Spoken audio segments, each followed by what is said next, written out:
Hello American Patriots, Douglas Ducote here. This video is about understanding President Trump and the 2020 election results. And basically what I'm talking about is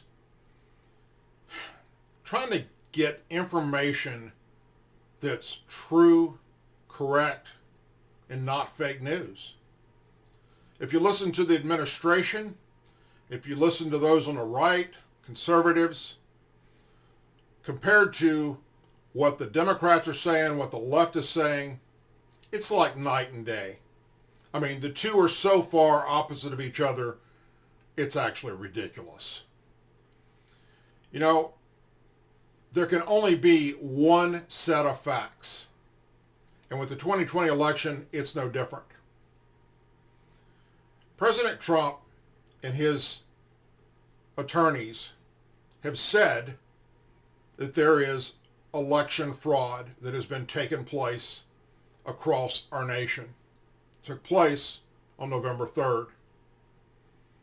We've had people that have come forward that were poll watchers or that worked for the different election boards in the different states telling us about the fraud that was taking place, telling us about the Dominion machines that were, if you voted for Trump, switching it over to Biden, and so forth. In each case, we have the attorneys that are filing suit to stop count and or recount and or throw out ballots that we know are not legal. All of this, of which is probably going to end up at the Supreme Court. We know Pennsylvania's going there, hands down. The problem is, sadly, we're running out of time here. And then there could be much bigger issues after the 1st of January if this hasn't been settled. For instance, on the things that are happening that are current at the moment, election authorities in Georgia have opened investigations into progressive groups trying to sign up new votes in advance of twin January elections that will determine control of the U.S. Senate, Secretary of State Brad Raffensperger said on Monday. Now, for those of you who don't know him, he's a Republican. He's in charge of Georgia's election. And basically, the president threw him under the bus recently.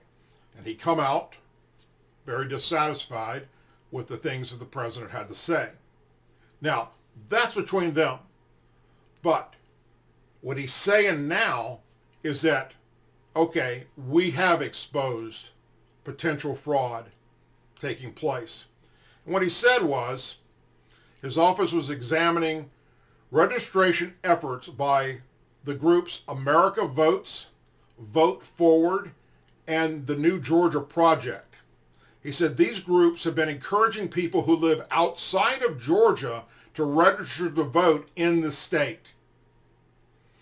These third-party groups have a responsibility to not encourage illegal voting. If they do so, they will be held responsible, Raffensperger said.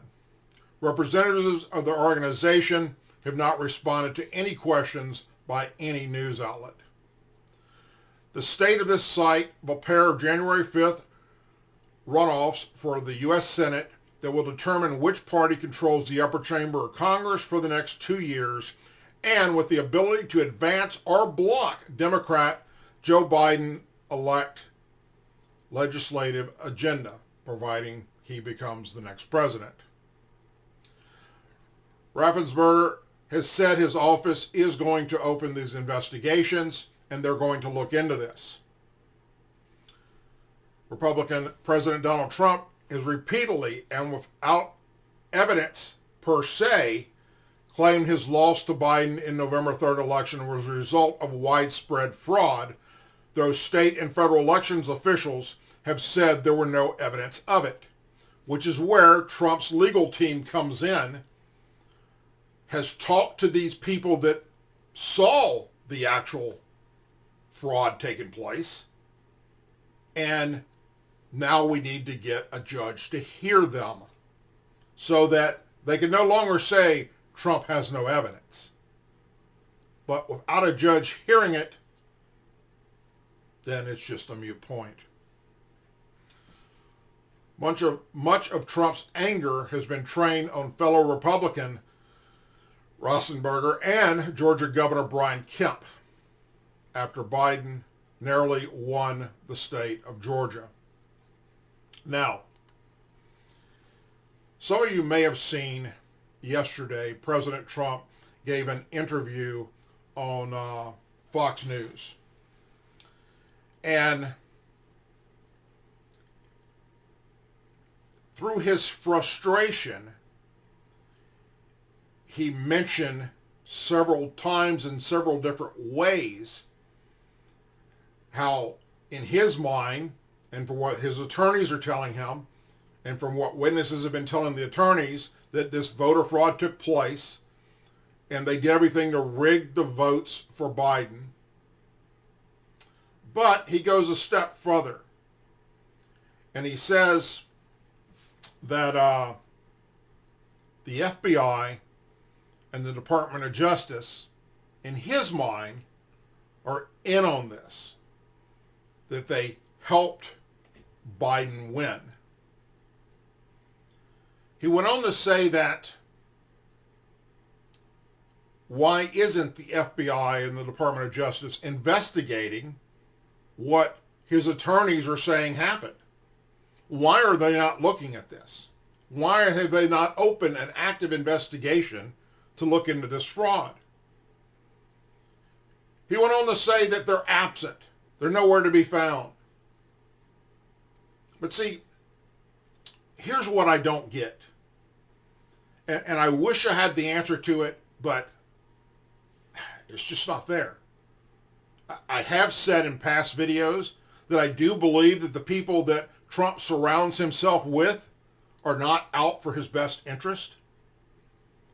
Because if they were, he would know that he is the head law enforcement officer for the United States of America. The President of the United States is where the buck stops when it comes to law enforcement. He appoints who the Attorney General will be at the Department of Justice. He appoints who the head of the FBI will be. Yet he's not met with them or called them on the phone and said, look into this fraud, or summons them to the White House, sit down in the Oval Office and say, here's what we got. Please open an investigation and determine one way or the other if this is true or not true. Instead, he goes on and does an interview and throws William Barr and the FBI director under the bus, who he needs right now in his corner. So I don't understand that. Either he doesn't know that he's the man, the buck stops with him, he has the ability to call them or summons them to the White House to discuss this, or he's completely clueless about it. And I choose to believe that that's not the case. So I just don't understand. I'm trying to make sense of it. It's difficult to do. The President of the United States should have, in my personal opinion, and I've talked about this in the past, fired every head of the FBI that was held over from the Obama administration. Every damn one of them.